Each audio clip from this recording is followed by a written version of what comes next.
Mipango, mbinu, maarifa yote yamekamilika leo hapa Avic Town baada ya session ya mwisho chini ya Patrick Mabedi. Wachezaji wameshafunga daftari la maandalizi. Kilichobaki sasa ni kumuomba Mwenyezi Mungu atupe afya njema, atupe uhai, tuamke kesho salama salimini, tukutane Benjamin Mkapa. Tayari uongozi wa klabu ya Young Africans umeshatoa utaratibu.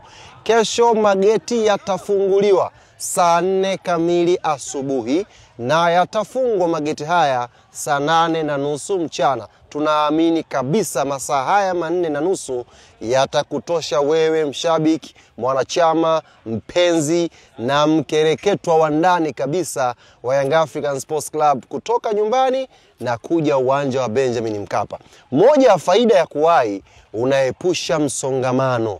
Ukija wa kuchelewa maana yake utakuta watu wamejaa wengi, alafu utakosa uhuru wa kutembea kuingia ndani ya uwanja wa Benjamin Mkapa. Nikuombe tena mshabiki na mwanachama mwenzangu wa Young African Sports Club, kesho ndiyo ile siku ambayo tumevumilia hapa, chombo kimeyumba hapa, tumesemwa sana hapa katikati, tukiwa tunasubiri kwa hamu siku ya kesho ifike, tukaipambanie heshima ya klabu yetu Young Africans, tukasimame nyuma ya wanajeshi wetu 11 ambao Patrick Mabedi atawatuma kwenye uwanja kupambana dhidi ya Silver Strikers. Wakapambane ili baada ya 90 Young Africans tuwe na tiketi yetu ya hatua ya makundi ya CAF Champions League msimu huu. Na kukumbusha ni saa 4 kamili asubuhi. Amka, weka nguvu yako vizuri, tukutane Benjamin Mkapa. Na ukifika Benjamin Mkapa hautaboreka, hautapoa, kwa sababu the international